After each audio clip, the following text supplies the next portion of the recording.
Hello friends, welcome to my channel. मैं रीना आपका बहुत बहुत वेलकम करती हूँ अपने यूट्यूब चैनल बिंदास टेलर से।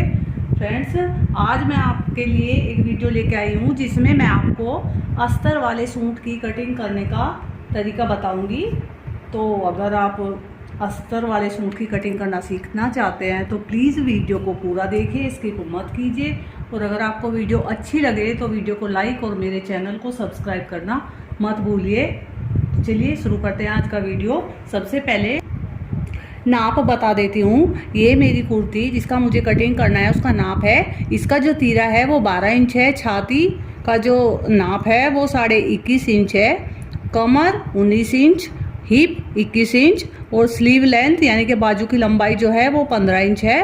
और बाजू की जो गोलाई है वो 5.5 इंच है। और उस मेरी कुर्ती की पूरी जो लंबाई है वो 42 इंच तैयार है। तो फ्रेंड्स, ये देखिए, ये मेरे पास मैन फैब्रिक है। ये एक सिल्क का फैब्रिक है, इसलिए मुझे इसके साथ लाइनिंग अटैच करनी है। और ये मेरा लाइनिंग है। ये देखिए, ये एक कॉटन का लाइनिंग पीस है। ये 2 मीटर फैब्रिक है और इसको मैंने अच्छे से वॉश करके और प्रेस करके इस तरह से ले लिया है। तो चलिए शुरू करते हैं अपनी नाप के हिसाब से इसके ऊपर मार्किंग। सबसे फ्रेंड्स, ये देखिए, हमारा जो अस्तर होता है वो वॉश के बाद इस तरह से अप डाउन हो जाता है। तो हमें यहाँ पर बॉटम साइड में एक निशान लगाना है।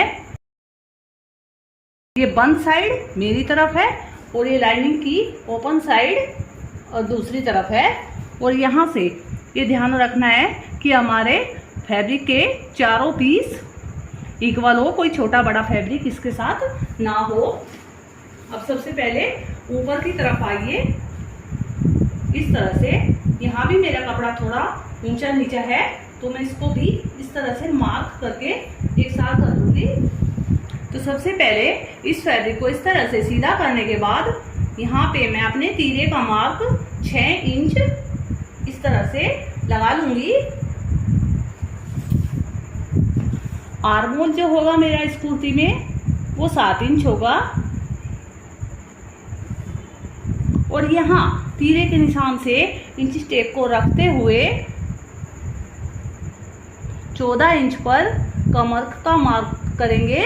फ्रेंड्स, ये कुर्ती जिसकी है मेरे कस्टमर की, उनकी हाइट ज़्यादा नहीं है तो मैं इसीलिए कमर का जो नाप है वो 14 इंच पे रखूँगी और हिप साइज 21 पर रखूँगी। अस्तर वाली कुर्ती में फ्रेंड्स जो भी मार्किंग होती है हमारे मेजरमेंट के हिसाब से वो हमेशा अस्तर के ऊपर होती है, मैन फैब्रिक के ऊपर वो नहीं होती है। ये देखिए, अब यहाँ से 6 इंच, क्योंकि मैंने तीरा भी 6 इंच ही रखा है, इस निशान को इस निशान से मिलाते हुए ये मेरे आर्म होल की लाइन हो गई है।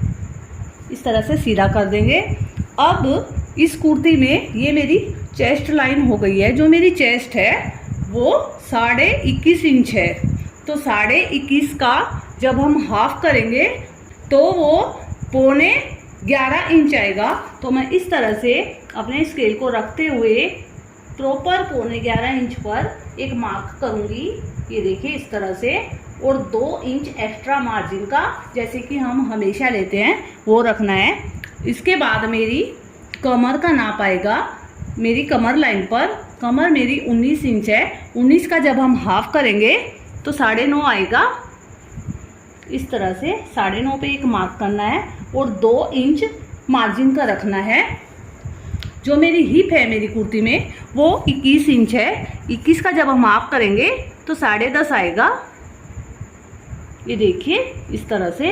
और 2 इंच मार्जिन। फ्रेंड्स, मार्जिन हम इसलिए लेते हैं क्योंकि बाई चांस कभी अगर हमें अपनी कुर्ती को लूज करना पड़ता है तो यहाँ पे एक्स्ट्रा फैब्रिक होने के वजह से हम उसको आराम से लूज कर सकते हैं। तो हमेशा अपनी ड्रेस में मार्जिन आप पूरा रखें। अब मैं यहाँ पर लास्ट में अपने घेरे यानी कि फ्लेयर का निशान लगाऊंगी कि मेरे जो कुर्ती के चाक होंगे उनकी चौड़ाई विड्थ कितनी होगी।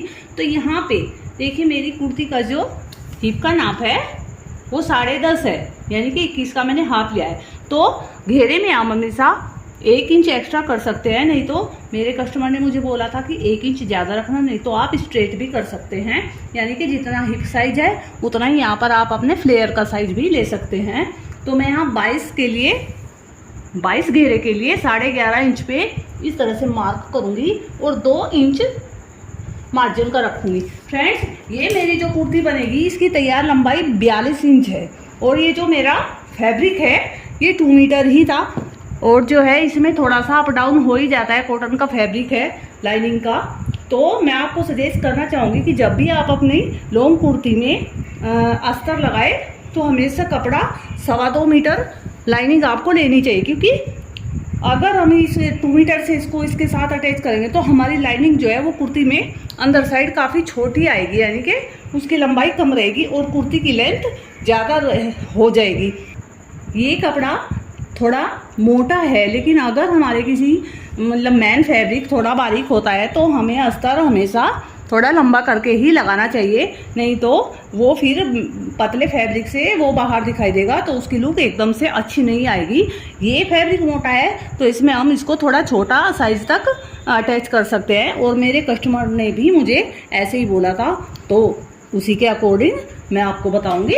तो सबसे पहले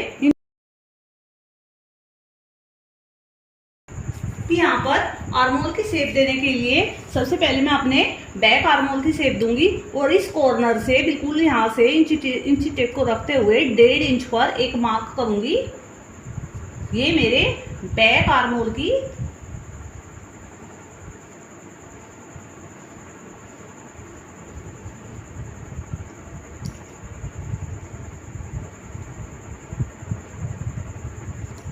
अब फ्रंट आर्महोल के लिए सबसे पहले ये जो मेरी आर्महोल लाइन है इससे अंदर की तरफ 0.5 इंच पे एक मार्क करूंगी और इस मार्क को इसी निशान से मिलाते हुए इस तरह से सीधा कर देंगे।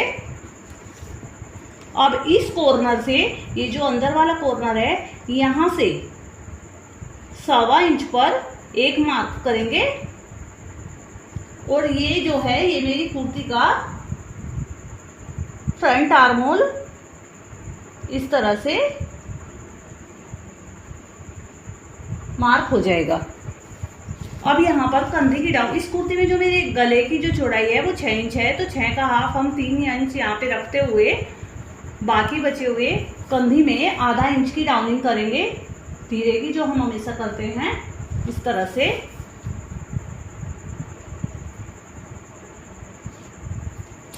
फ्रेंड्स, ये मार्किंग मेरी कंप्लीट हो गई है। अब इन निशानों के ऊपर मुझे इसका कटिंग करना है इस तरह से। कंधे की डाउनिंग का जो कटिंग है वो हम अस्तर अटैच करने के बाद अपने मैन फैब्रिक में उसके बाद कट करेंगे।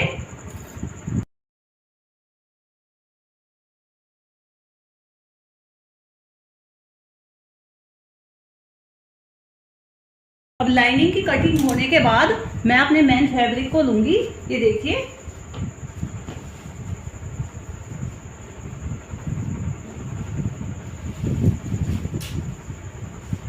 ये मेरा मैन फैब्रिक है और ये इसकी उल्टी साइड है।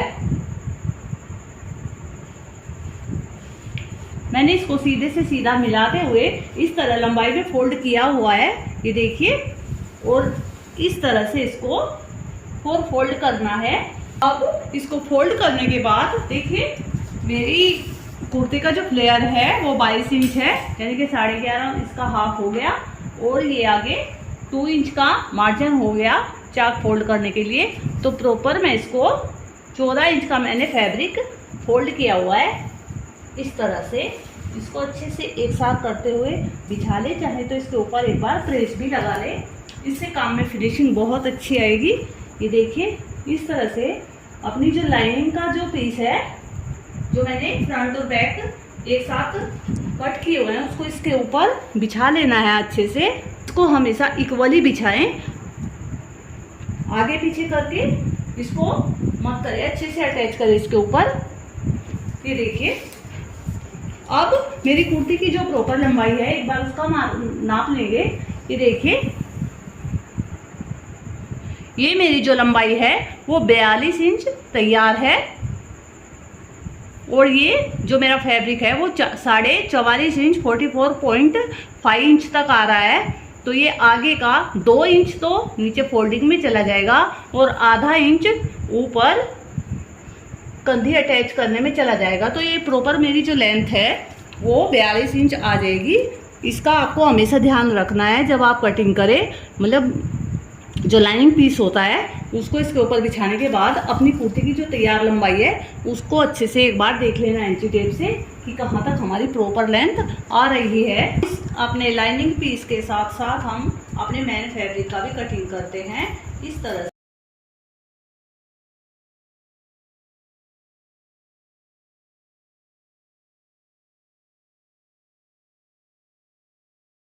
थोड़े धागे निकले हुए हैं, ये देखिए इस तरह से इनको कटिंग करके हटा देना है। ये देखिए फ्रेंड्स, ये मेरी लाइनिंग वाली कुर्ती की कटिंग हो गई है। इस तरह से जब हम इसको लाइनिंग को अपनी कुर्ती के साथ अटैच कर लेंगे उसके बाद ये कंधी की कटिंग और ये फ्रंट आर्मोल और बैक आर्मोल की जो शेप है इस पे इसकी कटिंग हम उसके बाद करेंगे। तो ये देखिए ये मेरी कुर्ती की कटिंग हो चुकी है। और स्लीव के लिए अब हम आगे बचे हुए फैब्रिक को लेंगे। सबसे पहले देखेंगे कि हमारी स्लीव इसमें प्रॉपर आ रही है या नहीं तो हमें साइड में एक जोड़ लगाना पड़ता है, जैसा कि मैं आपको बता चुकी हूँ अपनी पिछली वीडियो में भी। फ्रेंड्स, इसके लिए आप देखिए जैसे कि मेरी स्लीव की लंबाई 15 इंच तैयार है तो मुझे 17 इंच का फैब्रिक चाहिए इस तरह से डबल में। देखिए फ्रेंड्स, अपनी बाजू की स्लीव कट करने के लिए मैंने जो फैब्रिक लिया है, मेरी स्लीव की जो तैयार लंबाई है वो 15 इंच है और मैंने इसको 18.5 इंच का फैब्रिक लिया है। इसमें से मैं अपनी बाजू की कटिंग करूँगी, लेकिन चौड़ाई में मेरा कपड़ा कम था तो इसलिए मुझे ये एक्स्ट्रा कपड़े को यहाँ पे जोड़ लगाना है। ये इतना बड़ा लगाने की ज़रूरत नहीं है, लेकिन जब मैं कटिंग कर लूँगी तो ये एक्स्ट्रा कपड़ा अलग से हो जाएगा। ये मेरा एक पीस है और दूसरे पीस में भी मैंने इसी तरह से जोड़ लगाया हुआ है। आप जब भी स्लीव के लिए कपड़ा रखें तो थोड़ा ध्यान से रखें। ये देखिए इस फैब्रिक में भी मेरा यहाँ पे जोड़ है और ये देखिए ये मेरे नीचे वाले फैब्रिक की सीधी साइड है और ये ऊपर वाले की। आई मीन मैंने सीधे से सीधा इसको मिला के रखा है। आप स्लीव के लिए जब भी कपड़े को फोल्ड करें तो या तो सीधे से सीधा मिलाए या तो उल्टे से उल्टा। ऐसा नहीं होना चाहिए कि एक पीस की सीधी साइड और दूसरे पीस की उल्टी साइड आपस में टच हो। ये देखिए ये जो मेरा जोड़ पोर्शन है इसको मैं अपनी कुर्ती की स्लीव की बैक साइड में रखूंगी। इस तरह से करते हुए मुझे इसको डबल फोल्ड करना है। डबल फोल्ड करने के बाद ये देखिए इस तरह से यहाँ से मेरी स्लीव कट होएंगी। सबसे पहले यहाँ साइड पे एक मार्क करेंगे इस तरह से और स्लीव की लंबाई का निशान लगाएंगे। ये 15, ये देखिए ये मैं पूरा ही रख लेती हूँ। 2.5 इंच फैब्रिक मैंने एक्स्ट्रा लिया है, आप 2 इंच भी ले सकते हैं, लेकिन मैं आगे इसको थोड़ा चौड़ा फोल्ड करने वाली हूँ इसलिए मैंने 2.5 इंच रखा है। यहाँ पे मैं अपनी बाजू की ये देखिए ये मेरे कपड़े की बंद साइड है और इस साइड ओपन साइड है। इस चीज़ का आप ध्यान रखिए। यहाँ से मैं अपनी बाजू की गोलाई का मार्क करूँगी जो 5.5 इंच है, ये देखिए, और 2 इंच एक्स्ट्रा फैब्रिक लूँगी जो मार्जिन के लिए होगा। ये 7.5 इंच पे दूसरा मार्क करूँगी। यहाँ से मुझे 10 इंच इसकी विड्थ रखनी है। जितना हमारा आर्मोल होता है उसमें +3 इंच करके आपका जितना भी आए, यहाँ से अपने फैब्रिक की चौड़ाई उतनी आपको लेनी है। ये देखिए इस निशान से अंदर की तरफ 3.5 इंच पर एक मार्क करना है और इस तरह से अपनी बाजू की शेप को ड्रॉ करना है। ये देखिए फ्रेंड्स, अब इस निशान से इस निशान को और इन्हीं निशानों के ऊपर कटिंग करना है।